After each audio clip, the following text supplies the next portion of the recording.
หลวงปู่มาถึงวัดแล้วหลวงปู่เตรียมจะออกไปเลาะตรวจงานแล้วเดี๋ยวจะพาไปตรวจดูหลอดไฟละช่างเขามาติดหลอดไฟพิพิธภัณฑ์ให้อยู่เสร็จแล้วนะหลวงปู่เนาะหลอดไฟพิพิธภัณฑ์หลวงปู่เสร็จแล้ว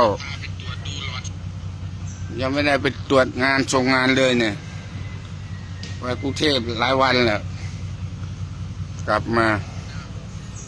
หลวงปู่เนาะโอ้ดูนี่น้ำตกน้ำพุหลวงปู่ฝนก็ตกชุ่มชื่นดีนะไตรสิกขาโอ้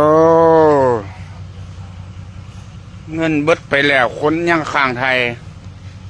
ใบหักคุหล่นแล้วล่ำการหักสิยังฝนตกมาใส่ใบนั่นกระปงมาแล้วพอเอ้ยเบิ่งดูกงไม้อีพอนะต้นไม้อีพอใบปงมาเบิดแล้วโอ้เสียงรถดำอีพอบึมบัมอยู่พูเตรียมตัวออกไปสู้งานกันแล้วนะเตรียมตัวออกไปสู้งานกันแล้วแต่เช้านะหลวงปู่ก็จะไปเลาะแล้วหลวงปู่ก็อยากไปเลาะแล้วหลวงปู่อยากไปเลาะได้ไหมครับเอารถเนี่ยครับวิเศษโอ้ใบใหม่นี่โป่งออกมาหมดแล้วใบใหม่ฝนตกมาใส่ใบนั่นกระโปรงมาหลวงปู่เลาะไปหาน้ำตกโอ้คันนี้ก็ยางแตกนะไปเปลี่ยนยางก่อนเวลาเยี่ยมหลวงปู่เนี่ยญาติโยมถามมาเยอะนี่ใครจะมาก็ตามเวลานี้นะ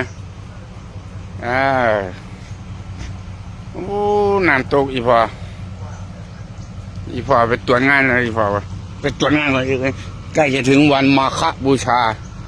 ดอกไม้เหี่ยวหมดแล้วเนี่ยดอกไม้หลวงปู่นะบ่มกันเพื่อสุขันแล้วปู่ไปแล้วพอไปแล้วนะครับไปเปลี่ยนยางรถก่อนตะเล็กไปเปลี่ยนยางก่อนตะเล็กไปเปลี่ยนยางก่อนหลวงปู่นะเพราะเนี่ยปู่จุดๆนะฮะปู่จุดนะฮะ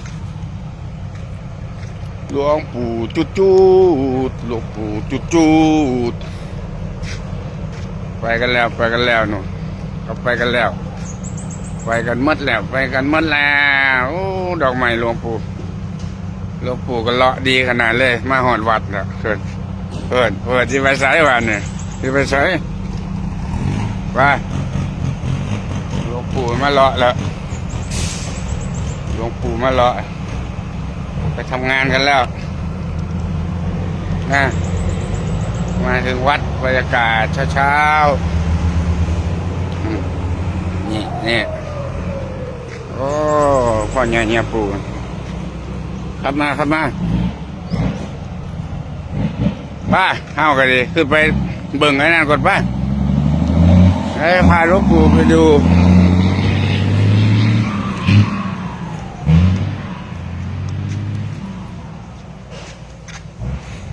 พ่อใหญ่ปู่ไปเบิ่งหลอดไฟทั้งเทิงเด้อบัดเนี่ยเขามาติดตั้งหลอดไฟพิพิธภัณฑ์แล้ว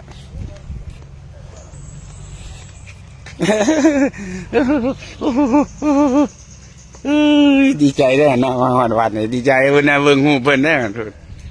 นกยุงปู่ไปใส่เบิ้ลเลยนกยุงฮะบางยุงหลวงปู่ไปใส่เบิ้ลแล้วบางยุงห้องหานกยุงละนกยุงไปใส่เบิ้ลนกยุงฮะจัดการนะ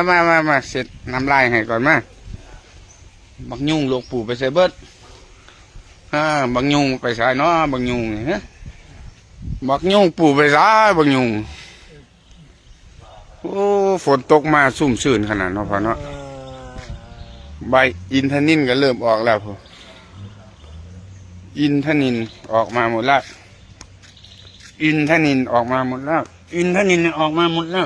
ลูกปู่เอ้ย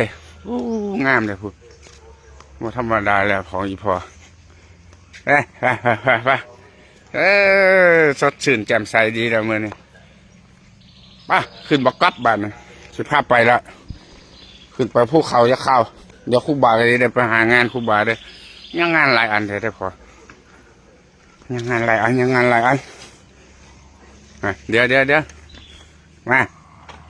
เดี๋ยวเอาหลวงปู่ขึ้นรถก่อนไปตรวจงานบนภูเขาแค่นี้ก่อนวันนี้ข้างบนสาธุเจริญพร